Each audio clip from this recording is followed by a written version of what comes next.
Welcome to Q&A with CNA. I'm Kyle Schwartz, and my guest today is Dr. Seandra Walker. And you were last on back in November before the holidays. So why don't you refresh us a little bit about your background and what you've been doing since then, I guess. Sure, yeah. So my name is Seandra Walker, and I am a clinical psychologist over at Child and Adolescent Behavioral Health. And I'm also the program director of the CYBER program, and CYBER stands for Sexually Inappropriate Behavior Remediation. So nothing new, just staying busy as ever. I'll bet you are. Yeah. All right. So when a child is referred to the CYBER program, what do you first talk to the parents and legal guardians? What do you want them to know? So I want parents to know that while the CYBER program provides services after something really bad happens, so usually sexual offending behavior, we also provide a lot of preventative measures, a lot of preventative services for children and adolescents and their parents to just gain a better understanding of relationships and sex, and online safety is a big one now. Okay, so what do you give to these legal guardians for how to start conversations and how they might change as they get older? Yeah, so talking to your kids about sex is not a one-time event. It is an ongoing process and an ongoing conversation. It were. Yes, as kids get older, right? So research shows that parents who are open to talking about sexuality with kids have a greater influence on their kids' sexual behavior as they get older. So my advice is for parents to just get comfortable with the topic and to ask questions and to really listen to what their kids are telling them. Okay. Yeah. All right. So summer vacation is coming up, summer break. So that means they're going to be having a lot more free time. So they're going to be on their phones a lot. So do you see an increase in inappropriate sexual behavior in the summer months, or? Yeah, absolutely. So the more unstructured downtime teens have, the more likely they are going to be on their phones. And if kids have unsupervised access to electronics, the more likely they are to engage in inappropriate sexual behaviors online.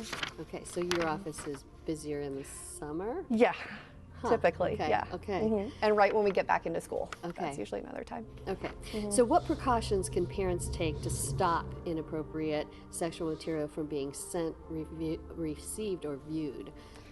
So we say this all the time: monitor your children's devices.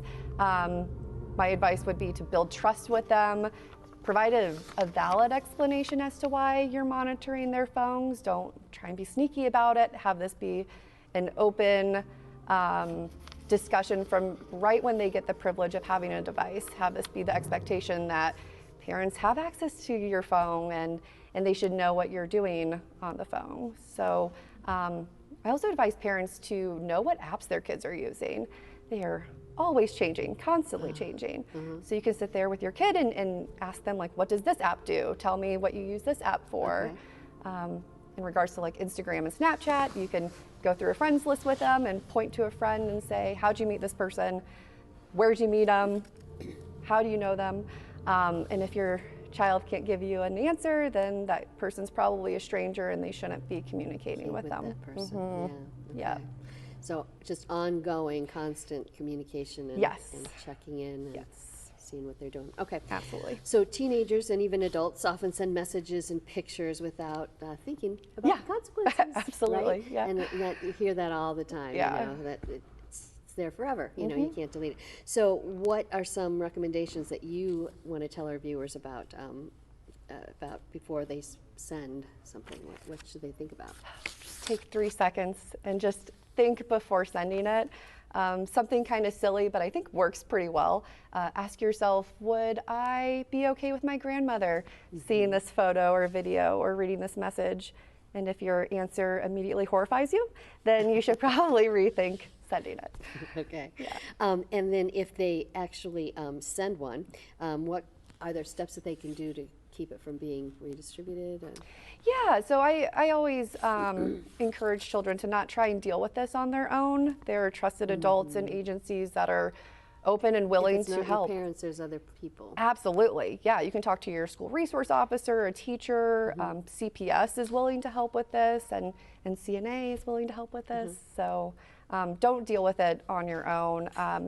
The National Center of Exploited or missing and exploited children, NCMEC, they have a new program called Take It Down.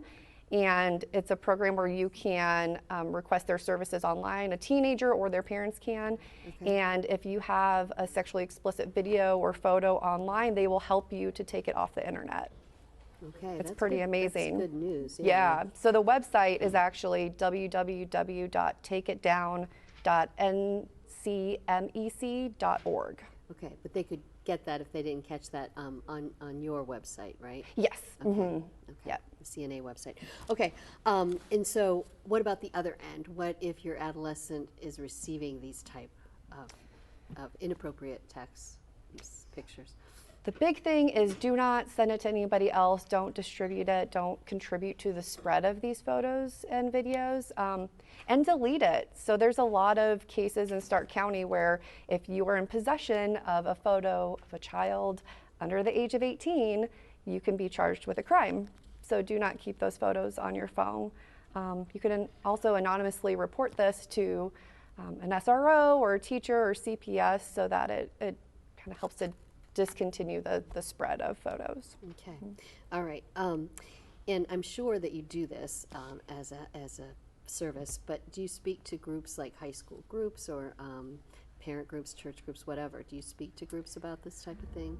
I would love to get into the schools and kind of be a guest lecturer for health classes. We haven't gotten to that point, but we do have healthy sexuality groups for boys and girls at CNA. And you don't have to be court ordered, you don't have to have really even done anything wrong to be a part of the group. It just helps. It's like a amped up health class, so kids are learning more about healthy relationships and sex beyond what is taught in a regular health class, and online safety and dating violence, everything that teens should know about. A lot of information. Yes, yes. All right. So if somebody wants more information or at the website, how do they get in touch with you, or what's the website for Q&A?